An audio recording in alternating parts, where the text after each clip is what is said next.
નમસ્કાર, આપ જોઈ રહ્યા છો સ્પાર્ક ટુડે ન્યૂઝ। ધારી તાલુકાના દુધાળા ગામે ગ્લોબલ વોર્મિંગની અસર અને પ્રતિકૂળ હવામાનને લઈને કેસર કેરીનું ઉત્પાદન ઓછું આવતા બાગાયતી ખેડૂતોની મુશ્કેલીમાં વધારો જોવા મળી રહ્યો છે।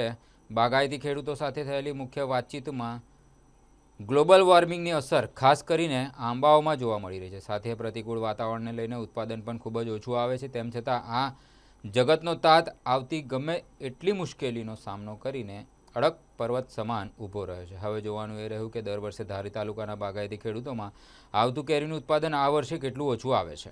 હિંમતભાઈ, દુધાળા, ધારી તાલુકો।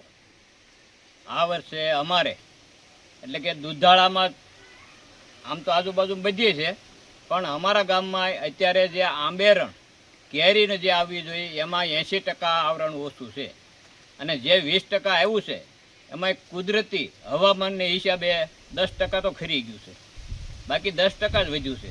એટલે ઓણ આવરણમાં કેરીમાં બહુ ખાસ જોયા જેવું છે જ નહીં। એટલે અમારે બહુ નુકસાની ઘણી છે। 80% એટલે વધારે કહેવાય, અને એમાંય 10% તો પાછું ખરી ગયું છે, એટલે કેટલી નુકસાની થાય। બનવાનું કારણ શું? બનવાનું કારણ એ કે કુદરતી હવામાન, જે કુદરતી હવામાન છે જે એને જોઈ એ એને હવામાન મળ્યું નથી, અને એને હિસાબે અમારે આવરણ ઓછું જ થયું છે। કુદરતી હવામાનમાં જે ઠંડી કે ગરમી જે આંબેરણને જોઈએ છીએ એ આંબેરણને એ વસ્તુ મળી જ નથી, એટલે એને હિસાબે થોડુંક અમારા નુકસાન થયું છે। મારું નામ અરવિંદભાઈ ગંગદાસભાઈ રંગપરિયા, ગામ દુધાળા, તાલુકો ધારી, જિલ્લો અમરેલી।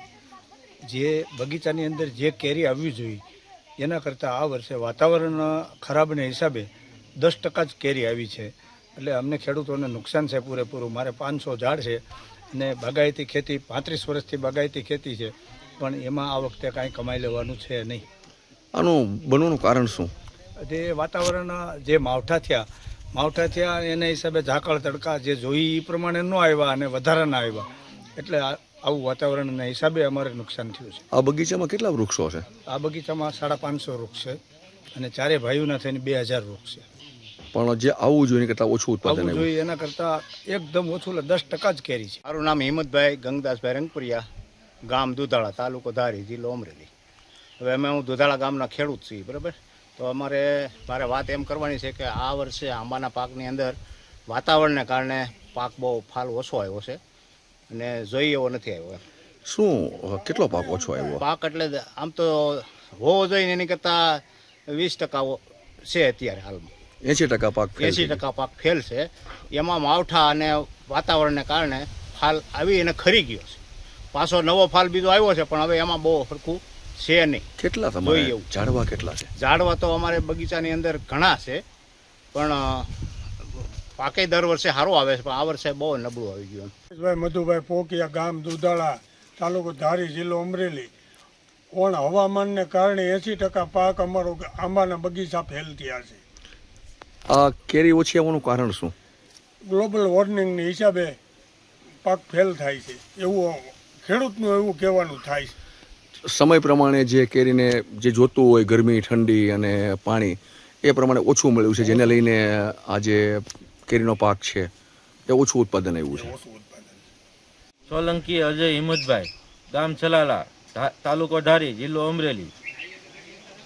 આ ઇજારો અમે બગીચાનો રાખ્યો છે। કેમ છે પાકમાં? પાકમાં કાંઈ બહુ છે નહીં, કાંઈ હવામાનની હિસાબે પાકમાં ઓછું છે। દર વર્ષે આવે એની કરતાં ઓછું આવ્યું? દર વર્ષે આવે એની કરતાં ઓછું આવ્યું છે। કેટલા ઝાડવા છે? આ કુલ ઝાડવા 200 ઝાડવા છે।